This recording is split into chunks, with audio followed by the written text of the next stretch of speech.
Question number 81. How do you ensure subcontractors comply with insurance and bond requirements? See, every contract has a different performance security or advanced security or different kinds of security. So for every contract with or every subcontract, you should have a log to maintain that what are the bonds that every subcontractor has to submit. So that has to be on a weekly track or bi-weekly track to understand that whether we give them an intimation before deadlines. See, every bank guarantee has an expiry date. Okay, so before it expires due to some other reasons, usually the expiry date will be the completion of the DLP date or completion of the project date. But when in most of the cases the project gets extended before the completion date, might be due to delays, it might be due to any other circumstances.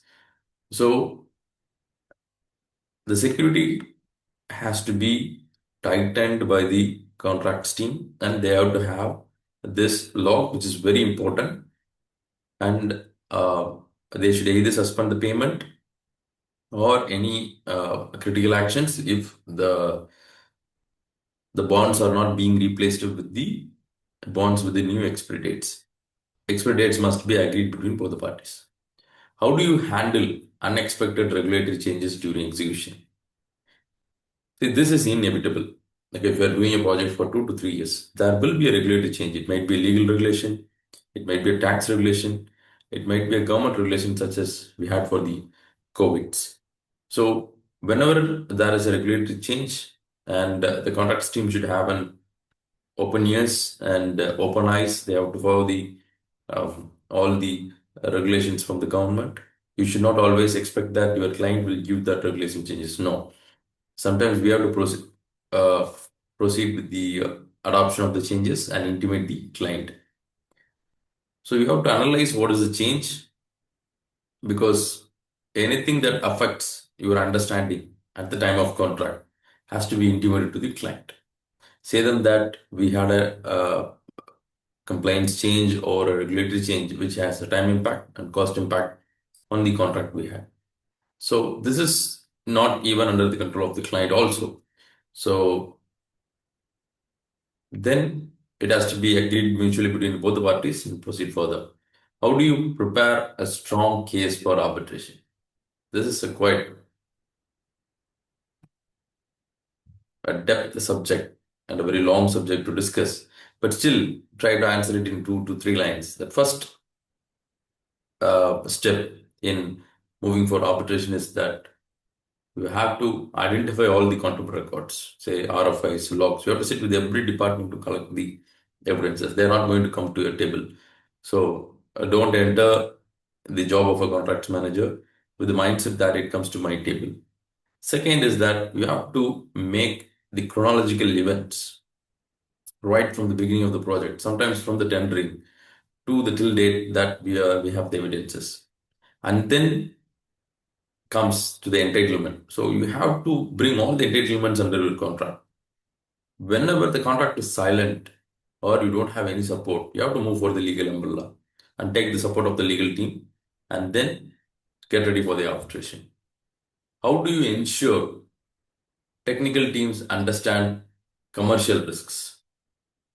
See, every team is busy with their own work. So don't expect them to come enthusiastically and understand contracts. They don't. Engineering is busy with their drawings and daily deliverables.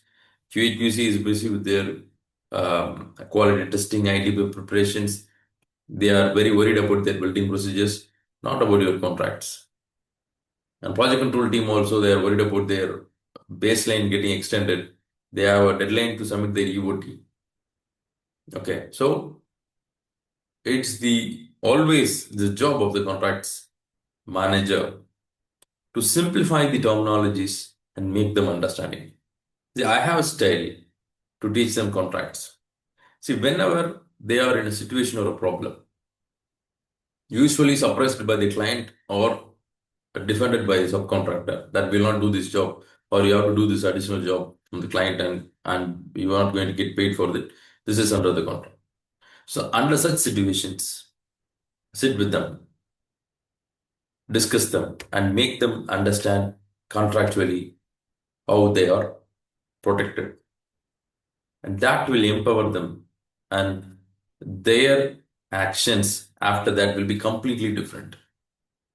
So I won't say that you have to wait for every situation and then teach them, but that's the best way to teach them always.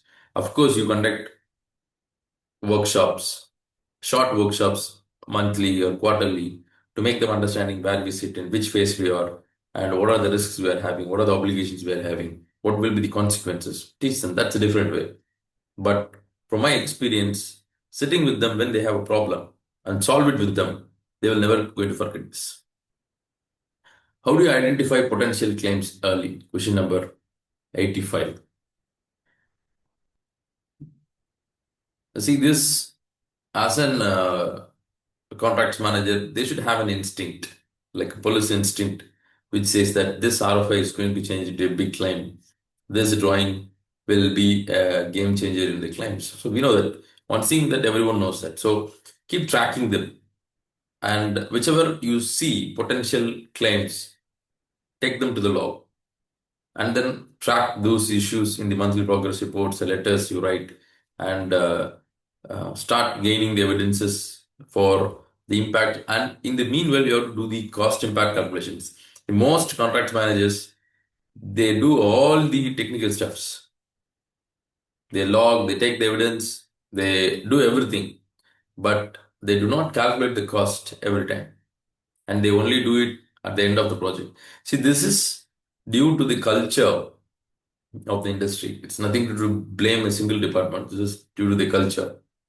So how do you prepare for negotiations with a difficult counterpart? Question number 86. That's going to be tough.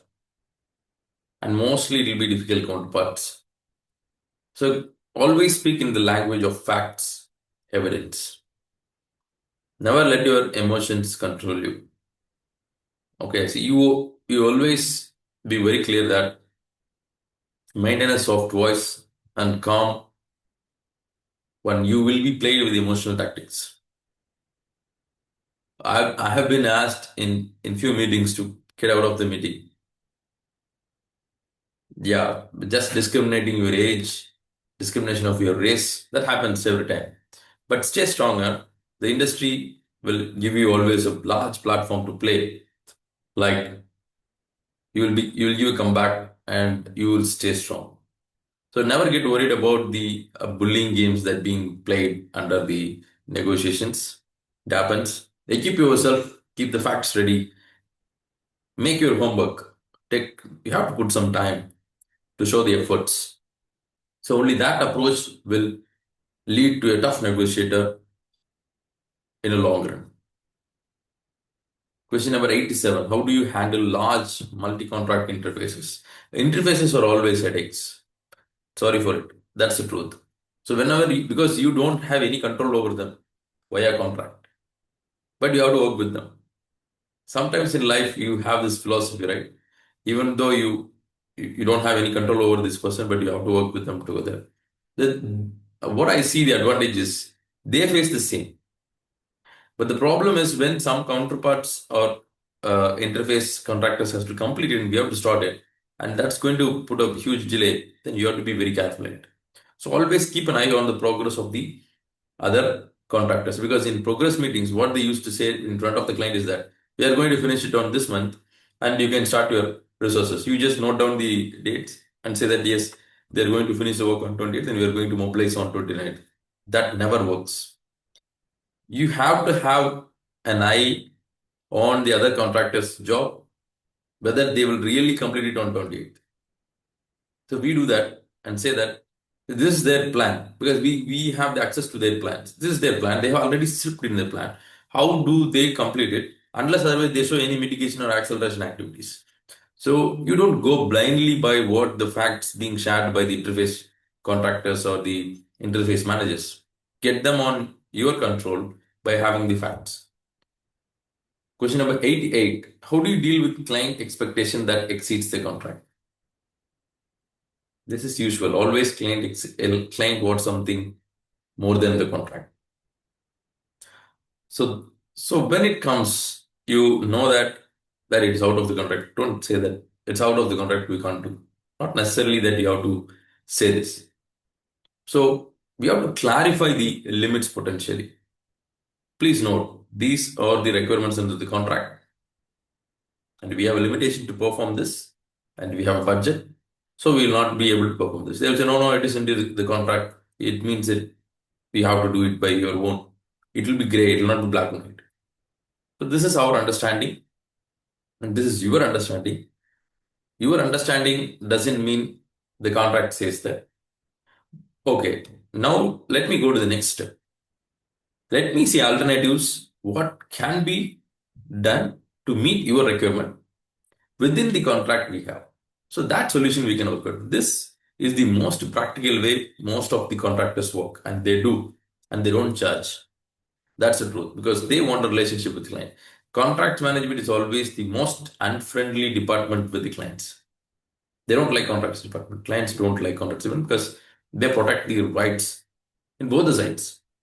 Contractor never likes the contracts department of the client, and client doesn't like the contract department of the contractor. The reason is they are being engaged at the later part when disputes arises. They don't have coffee, they don't celebrate milestones together. So all other departments have daily interactions with them, and both they help each other. They maintain a good relationship for sure. But when it comes to contract, the first communication is itself will protect the rights. When each party protects the rights, the friction is already there. So you can't meet their expectations, but still you can be very fair and client friendly and contract friendly. How do you assess the financial stability of a contractor? Well, this is going to be, we usually have a pre-qualification round where we get a 3 years financial statement. Okay, that's fine. Now we have started the project, it's already 2 years. And you smell that your subcontractor is having some financial disputes. So at that point, you can ask for audits. Certain contracts allows you to audit their project financial capabilities, not for the entire financial capabilities. Even though some contract we have seen it rights, but we always feel that that's very unfair and violating the limits. See, when you can ask for the subcontractors, you pay for your subcontractor in the mind that they will pay for their employees, they will pay for their subcontractors. But that's not going to happen. Whatever you pay, the subcontractor just takes, the management takes and not putting back into the project. Then you have the rights to audit them. How do you manage contract administration during fast track projects? That's going to be a bit difficult. And most of the times, the project becomes fast track. That is 9 out of 10 projects delay. This was a report in 2022 for the mega project. You just think that if 9 out of 10 projects delay, then all the 9 projects are always on the pressure of completion because they've already been delayed and they are on fast track after the delay. So you have to, whenever a fast track needs that, you cannot follow the regular communication protocols, you cannot follow the regular cycles. You have to adapt something that is aggressive. Even PMP speaks about agile project management. I think agile contracts management also plays a role, especially in construction contracts and when you have cross-functional interfaces between other departments. So push for early decisions, avoid bottlenecks, ensure the notices and approvals are never been delayed. The critical documents keep a high priority when you are in a fast track. So discipline in contract administration keeps fast tracking projects under control. So with this, we finish this video and we have 10 more question and answers. We'll see it in the next session. Thank you.